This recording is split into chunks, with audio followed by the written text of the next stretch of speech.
पर राजद के कुछ विधायक कहते हैं कि ये 10,000 वाली वोट की सरकार है। उनसे ये पूछिए कि माई बहन योजना का फार्म लेके क्यों घूम रहे थे।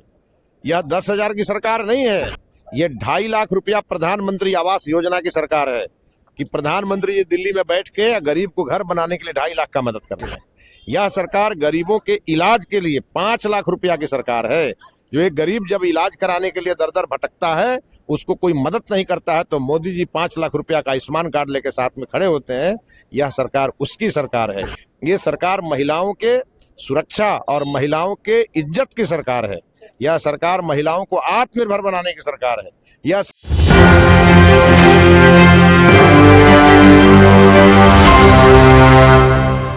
नमस्कार, मैं राहुल कुमार, आप देख रहे हैं न्यूज़ 24। हमारे साथ हैं भाजपा के विधायक मिथिलेश तिवारी जी। सर, आपका बहुत बहुत स्वागत है। धन्यवाद। और जिस तरीके से आपकी प्रचंड बहुमत आई है इस बार, क्या कुछ कहेंगे?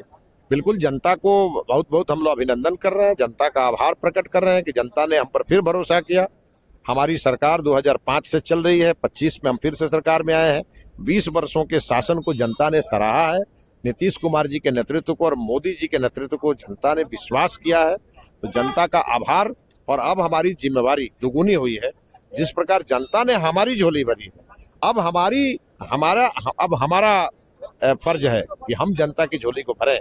और हमारे नेता सतर्क हैं। आपने देखा पहले ही कैबिनेट में बिहार में 25 चीनी मिलों को जो बंद पड़ी है लालू जी के राज से, उनको चालू करने का हम लोगों ने संकल्प लिया है।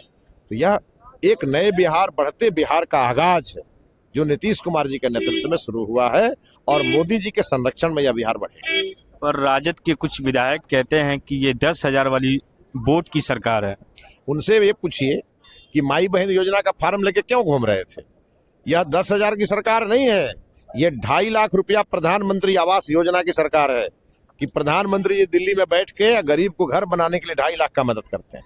यह सरकार गरीबों के इलाज के लिए 5 लाख रुपया की सरकार है।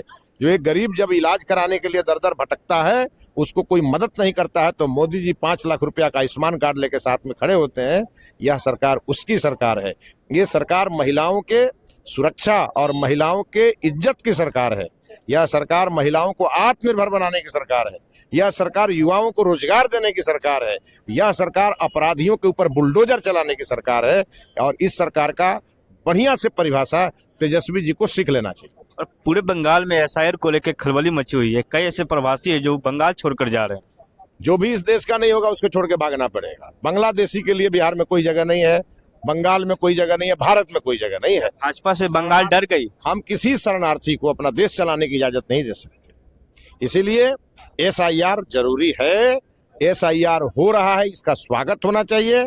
और इन सभी पार्टियों को हम कहेंगे, अपने भारत के लोगों पर भरोसा करो। ये विदेशियों का वोट लेकर के भारत पर राज नहीं कर सकते। और सर, जिस तरीके से सम्राट चौधरी पूरे बिहार में बुलडोजर चला रहे हैं, उस पर क्या कहेंगे? देखिए, वो तो आप सरकार का काम है, वो हो रहा है। अब बुलडोजर चल रहा है तो इनको दर्द हो रहा है, क्योंकि कब्जा तो यही लोग किए हुए हैं। तो कब्जा कर रहे हैं जमीन पर, सरकारी जमीन पर। अतिक्रमण करेंगे तो हटेगा ही। कई अति पिछड़ा का घर सर कबारा जा रहा है, इस पर सवाल उठाया जा रहा है। पिछड़ों का घर बसाने का काम मोदी सरकार करती है, लेकिन सड़क चलने के लिए तो जरूरी है ना। अगर सड़क पर अतिक्रमण होगा तो कैसे चलेगा। लगातार लोग गाड़ी खरीद रहे हैं, लगातार गाड़ियों का बोझ सड़क पर बढ़ रहा है। तो अगर सड़कें चौड़ी नहीं होगी तो बिहार की जो तरक्की का स्पीड है वो कम हो जाएगा। तो इसीलिए जिसके पास भी भूमि नहीं है उसको सरकार बास योजना के चलते, मुख्यमंत्री बास योजना के चलते उसको जमीन दे रही है। प्रधानमंत्री जी उसका घर बना रहे हैं, तो सड़क पर घर बनाने की क्या जरूरत है। तो आपने सुना किस तरीके से जो मिथिलेश तिवारी है उन्होंने कहा है, और जिस तरीके से पहला केंद्र में जो बैठक हुई थी उस पर एजेंडा लगी है, जो 25 चीनी मिले हैं उसे चालू कराया जाएगा। और इसी तरह तमाम वीडियो के साथ बने रहें, देखते रहे न्यूज़ 24। धन्यवाद।